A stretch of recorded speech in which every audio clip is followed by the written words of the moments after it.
Yo nací cuando las piedras de Jerusalén ya comenzaban a olvidar los pasos de los patriarcas, cuando los muros del templo aún se erguían firmes, pero el fuego del corazón del pueblo se había apagado. Me llamaron Hulda, hija de hombres comunes, sin títulos ni riquezas.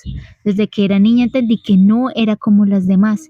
Mientras mis compañeras aprendían a bordar y a callar, a inclinarse y a servir, yo me descubría sentada junto a las puertas escuchando conversaciones prohibidas para oídos de mujeres. Me escondía tras columnas agrietadas para oír cómo los ancianos discutían sobre la Torá, cómo sus palabras se vaciaban en el aire como cántaros rotos, llenos de formas pero carentes de agua viva. Yo no hablaba, no podía. Mi voz era una ofensa si se alzaba más allá de las cortinas del hogar. Pero mi espíritu ardía. Mi madre me enseñó a hilar, a cocinar, a agachar la cabeza, a responder siempre con un sí, señor. Mi padre me enseñó a temer a Dios, aunque más por costumbre que por pasión.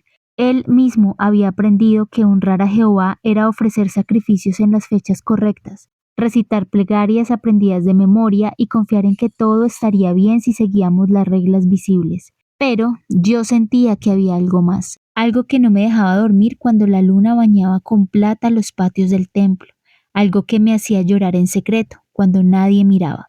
Desde pequeña vi cómo la corrupción se filtraba como humo entre las piedras sagradas, vi cómo las imágenes extranjeras ocupaban los lugares santos, vi cómo los altares del Dios único compartían espacios con los altares de madera para Baal y Acera.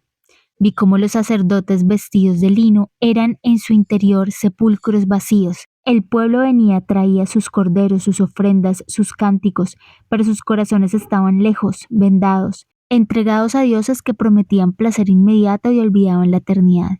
Y aún así la ciudad se cubría de rituales. Odiaba esa doblez, la odiaba en silencio. No podía decirlo, pero en lo íntimo de mi alma suplicaba, Dios de Abraham, si aún ves, si aún oyes, no te apartes. Mi niñez pasó como un suspiro. Me casaron temprano como era costumbre.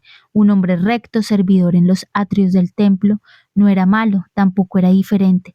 Vivía su fe con una rutina, como un deber. Él me amaba en su manera y respetaba que yo fuera diferente, pero nunca entendió del todo ese fuego que me consumía por dentro.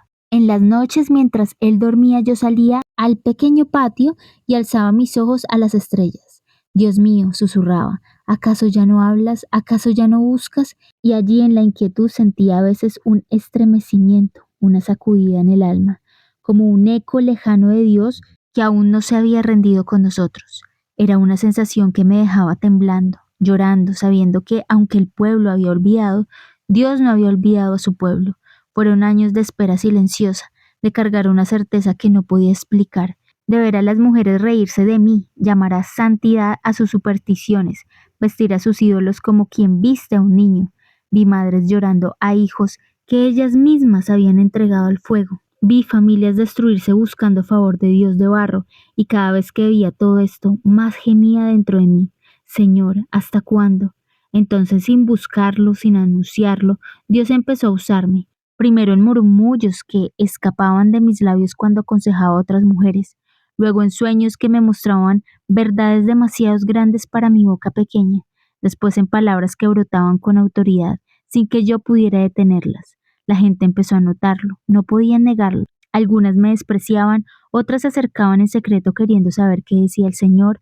No era usual, no era aceptado. Una mujer hablando de parte de Dios era casi una provocación. Pero ¿cómo podía callar si la palabra me quemaba por dentro como fuego encerrado en mis huesos? No buscaba títulos, no buscaba honra, buscaba ser fiel. Así pasaron los años, los reyes iban y venían, algunos peor que otros. Manasés había llenado de sangre inocente Jerusalén.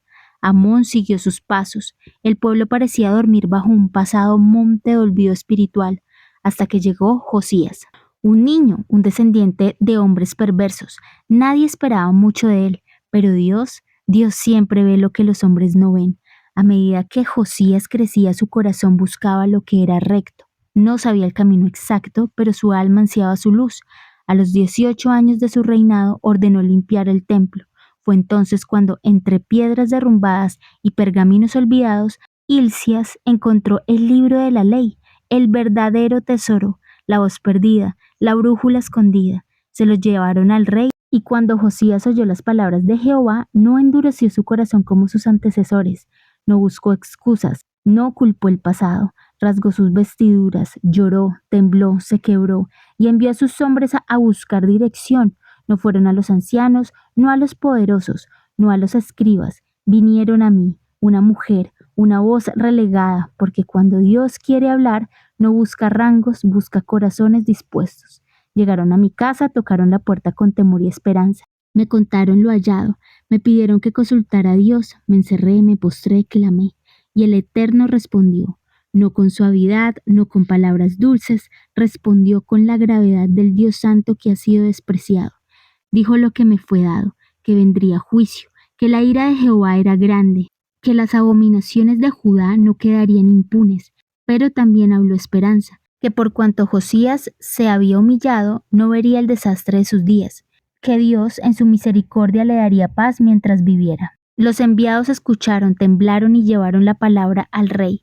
Josías no dudó, creyó, actuó, derribó altares, destrozó imágenes, purgó el templo, restauró la Pascua. Se entregó a Dios con todo su corazón. Jerusalén volvió a respirar la fragancia del temor del Señor, aunque solo fuera por un tiempo. Yo, Hulda, me quedé en mi rincón. No fui llevada al palacio, no recibí premios, pero cada noche al ver las estrellas sabía que el cielo había usado mi voz. No por mérito mío, sino porque Dios es Dios y hace lo que quiere con quien quiere. Y si algo aprendí, si algo arde aún en mi alma es esto, que el Altísimo no necesita multitudes para traer avivamiento. Basta una voz fiel, basta un corazón rendido, basta un alma que tiemble ante su palabra. Yo fui Hulda, no la profetisa buscada por los hombres, la sierva conocida por Dios.